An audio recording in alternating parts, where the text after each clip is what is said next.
I define a thought leader as someone who is an expert in their field, who has strong opinions about their field, has the experience, anecdotes, and research to back up those opinions. They're able to articulate their ideas in a way that other people can understand and learn from, and they also have the desire to do so.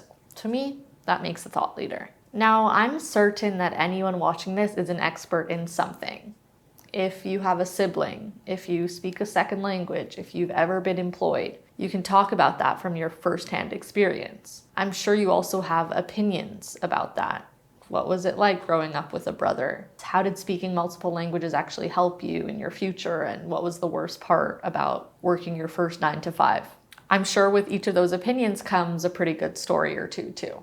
The challenge for most people comes with the articulation of all of that stuff. You could know everything there is to know about Neptune, but if the only way you can talk about it is through its equatorial diameter or the number of astronomical units it sits away from the sun, you're likely not connecting with enough people the right way. Instead, you need to articulate why these facts matter.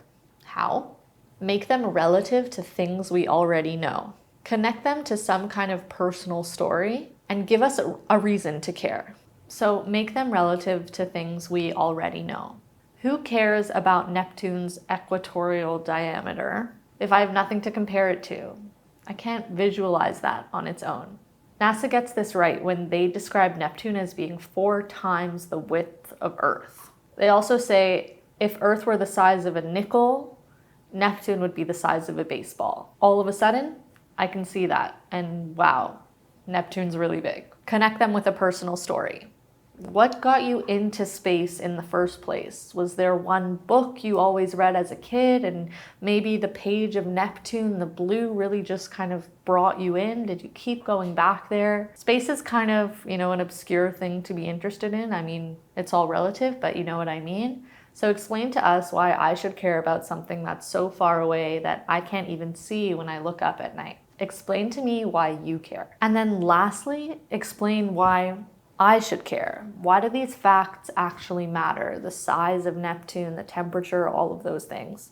This is where your opinions really come into play. Why do you feel like you need to be teaching us about this? Maybe the reason you're so obsessed with Neptune is because there's some valuable resource on that planet that you think could help people live longer. Maybe as climate change becomes a bigger issue, you see Neptune as a potential solution for that. I mean, chances are really unlikely, seeming as though Neptune's temperature sits at about minus 300 degrees Fahrenheit, but still, you never know. This isn't a science fiction pitch. This is where your opinions come into play. And it also tells me why I should care and why I should keep listening and learning from you. Now, thinking about your area of expertise, defining your opinions and expressing those anecdotally is a lot of work. But if you do this consistently, you'll surely become a thought leader par excellence.